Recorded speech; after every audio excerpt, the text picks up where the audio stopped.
5, 6, 7, 8, 9, 10. Right now I'm using my latest and the badass the XLR cable. This is a brand name one. It's called something. I was using the generic strap. No, not the strap. I was using the generic brand cable. Okay, even the generic ones, they are not exactly cheap.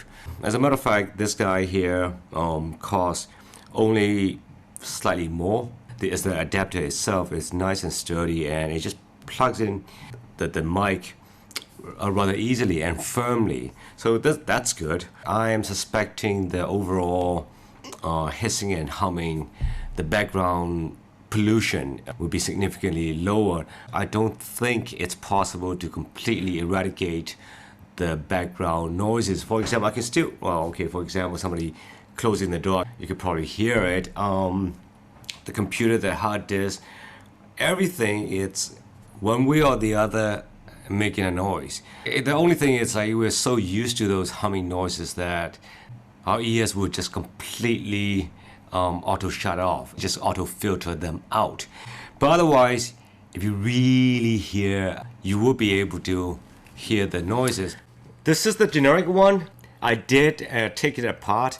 Those cables or those wirings inside this casing, those wires, they are so flimsy, so there's no point for me to try to repair it because I don't know, it's really poorly made. Okay, if you look carefully, you know, there isn't much of a difference. The Braided one, it does feel better by touch, but otherwise there isn't much difference between these two. I mean, not that I know anything about these cables. As a matter of fact, I think XLR cables will eventually become redundant. Everything is going wireless. I'm guessing these guys will forever be in demand, but it will never become a commodity. Maybe it's time for me to make another video about what's inside our camera strap. There's nothing inside a camera strap or inside our camera strap. Now, if you guys been paying attention for the past 2 years or so, you know this is the strap. Well, this is a Braided Crow. I did use it for like 2 years, almost on a daily basis, and I would say it's still going strong. It's still perfectly useful. Nothing wrong with it whatsoever. Right now I'm using this guy here. This is the Whip Deep Blue. Okay, it doesn't really blend into this black camera, but the Deep Blue, even though it's not black, but it does go fairly well, and at the same time it won't really get a lot of attention. But anyway, I have filmed myself taking this guy apart. There are a total of 6 solid strands of leather. They're all single piece, single length. No, there's no attachment, no add-ons whatsoever. And yes, it does require an individual hand braiding these guys here. However, for the end part here, because it's so thick, you will need an industrial strength machine to sew the stitching into it. I am guessing it's not possible to hand stitch it. I mean, it is possible, but I feel somewhat safer using a machine. Yeah, it's still pretty darn strong.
I am definitely being biased, but the thing is, this strap is a pain in the neck to make. And you might be saying, hey, it's only a strap. And you know what? You are absolutely correct, it's just a strap. And one thing I do get asked a lot is, will this strap fit the Leica SL? And the answer is, yes, you could, but I wouldn't recommend it. And first of all, you will need to remove the leather bumper. And all you have to do is attach the ring directly onto the slot of the Leica SL. I mean, it does work, but the ring itself is directly exposed to the camera, so you run a risk of scratching the camera unnecessarily. As you can see here, this is an old strap, yet it's strong enough to hold the Leica SL plus this Nikon, what is this again? 35 to, no wait, it's 17 to 35 mm with a constant f2.8, which makes this lens a rather large and heavy lens. Personally, I'm using this Xtra strap on my Leica SL. Well, the strap uses really thick chunky piece of leather, so you might have some difficulties attaching it onto the camera. And the reason being is interchangeable lens. I mean, let's face it, if you're using the Leica SL, it's very likely you will be using some really heavy, huge lens. Even the original Leica L lenses, they are pretty big. Okay, the bottom line is, when I first got the Leica SL, my intention was the camera to be able to attach my Nikon lenses. And the biggest Nikon lens that I have, it's a 400mm f2.8. Not only is the lens heavy, but it's long. And we all know a long lens would completely off-balance the camera. And this is really bad news for the strap. And so here we have the Xtra strap. There are a couple of advantages for this guy here. I mean, this guy is strong and durable. I mean, it will hold basically anything you could throw at. And most importantly, this guy will not scratch your precious camera. And if you're into leather and its patina, this guy is the way to go. Well, anyway, the Xtra strap is now gone. I have passed the strap to one of my favorite superhero. Well, it's definitely my pleasure to pass the strap to him. I don't know whether he will use it or not. But still, it's good to know. I'm not gonna say who, but nonetheless, take a wild guess, guys. So right now I'm, looking for a new strap. But whatever it is, it's just a strap. It doesn't really make you a better photographer or anything. These guys here, maybe a better cable, a more expensive cable does sound better, or maybe it's just placebo effect. I don't know. It's nice to change the strap once in a blue moon, sort of. If you guys be following our Instagram account, you know I am having some really minor issue with my this Leica monochrome CCD. You see this really black. I'm not sure this is called a banding or not. I don't know exactly what it is. So. The only concern I have is the sensor. If it's damaged, then this whole camera might be a complete goner. After all, this camera, this guy here, it's like what, almost 10 years now. I might go ahead with the Leica M10 monochrome. I don't think I can wait till the M11 has come out with the monochrome version. I'm pretty sure I'm going to stick with shooting black and white. I really like it. Leica SL2, it's a good camera, except that the guy, it's way too big for me. I'm not into big cameras, big lenses anymore. I prefer all my lenses of the camera to be as compact as possible. I'm not really into a large aperture lenses like 1.4, 0.95.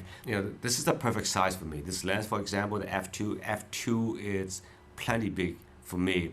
My habit is using it, stopping now a couple of stops, 5.6, probably f8. Recently, I've been practicing using f4. Yeah, zone focusing. A huge lens is completely useless for me, and also I'm really into 35 mm. I don't exactly know how to use a standard lens, a 50 mm lens. So maybe the next episode of Inexpensive Leica, and I might be using the new M10 monochrome, using these old lenses. This is a new lens. This is, you know, made by Light Lens Lab. This is, you know, the China Cron. But I do, yeah. But I do have other old lenses. I'm really curious how these old lenses would fare against a new sensor, especially with denser pixel. Not that I have any complaint whatsoever. This guy has enough pixel for me to print a rather large image, and I've got the actual print to prove it. So all I can say right now is stay tuned, because I don't know how long it's going to take me to get the new camera, but I will definitely be getting it. So stay tuned, guys. Anyway, that's it for this episode. I will talk to you guys soon. Bye.